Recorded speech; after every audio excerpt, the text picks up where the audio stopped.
Water laws are tightening, but centuries-old mountain engineering still holds legal answers. Across Europe and North America, water rights are becoming more regulated, more measured and more restricted.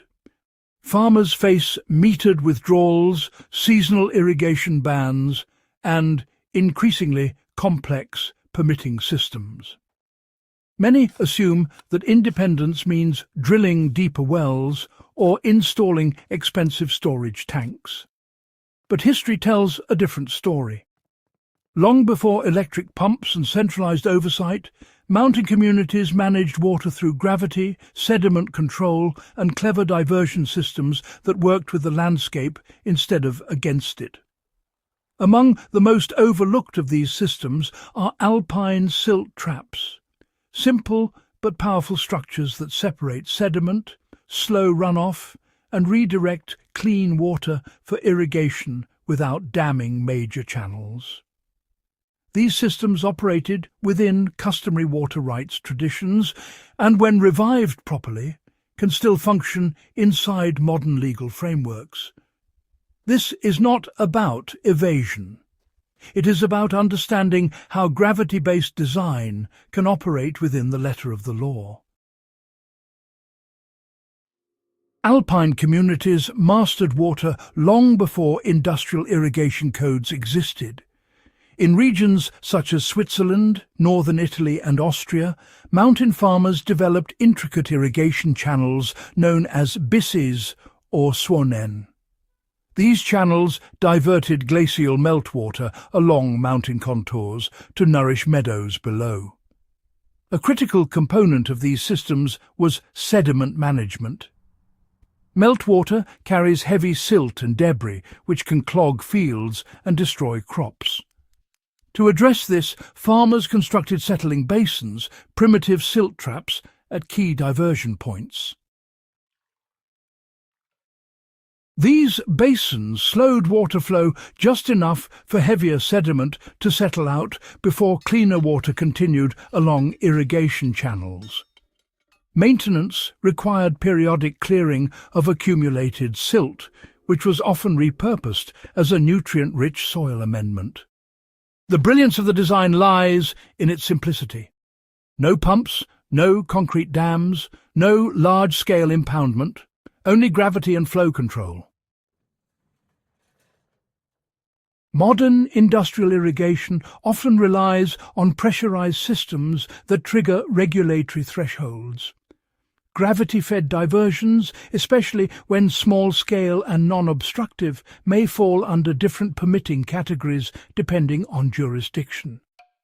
The distinction matters. The legal leverage, really lies in sediment control and non-consumptive flow.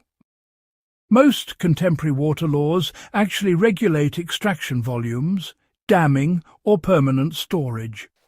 Small diversion structures that return water to its natural course after just a minimal delay can, in some regions, qualify as non-consumptive uses. Alpine silt traps, for example, historically functioned in this way. They slowed the water briefly, removed sediment, and passed the majority of the flow onward. For anyone exploring similar systems today, the first step is, honestly, legal research. Water rights vary dramatically by country and state. In parts of the American West, prior appropriation doctrine governs use. In other regions, riparian rights apply. It's always wise to consult local water boards or agricultural extension offices before altering any watercourse. The goal really is compliance through design, not confrontation. If regulations allow small-scale diversion for agricultural improvement, constructing a settling basin rather than a storage dam may, in fact, reduce regulatory burden. Because the structure does not permanently impound water and doesn't significantly reduce downstream flow, it may qualify differently under existing statutes. The engineering principles are straightforward and replicable. A functional silt trap requires three components: a diversion point, a settling basin, and an outlet channel. The diversion should gently redirect a portion of flow into a shallow basin constructed slightly wider and deeper than the incoming channel. The basin slows velocity, allowing sediment to drop. An outlet pipe or spillway positioned above the sediment layer ensures only clearer water exits. Slope matters. Too steep and the sediment will not settle. Too shallow and the water stagnates. Historical alpine systems often maintained a gentle gradient of 1 to 3% along channels.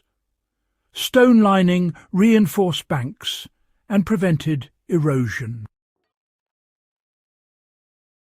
To apply this practically on private land, begin by surveying natural contours. Identify seasonal runoff paths rather than perennial streams if possible, as seasonal water may carry fewer regulatory constraints. Construct the basin with locally sourced stone or compacted earth reinforced with gravel. Ensure overflow pathways are secure to prevent unintended flooding during heavy rain. Maintenance is, well, absolutely essential. Every so often you'll need to remove the accumulated silt and then redistribute it across your fields as a soil amendment. This simple step actually closes the nutrient loop while also preserving the basin's capacity. Sediment isn't just waste, it's actually a resource. One of the often overlooked advantages of silt traps is soil enrichment. You see, glacial and mountain runoff carries mineral-rich sediment that's just perfect for improving pastures. Alpine farmers really valued this material as a natural fertilizer. So, rather than buying amendments, they simply harvested them. For modern homesteaders, this basically means the system offers two key benefits: cleaner irrigation water and nutrient capture. Especially in drought-prone regions, sediment-free water helps reduce clogging in drip systems and stops build-up in storage tanks. Before implementing such a system, it's important to test the soil composition. If your land already has high clay content, additional sediment may not be desirable.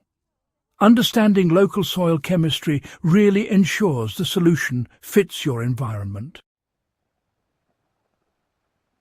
Reviving gravity systems strengthens resilience without defiance.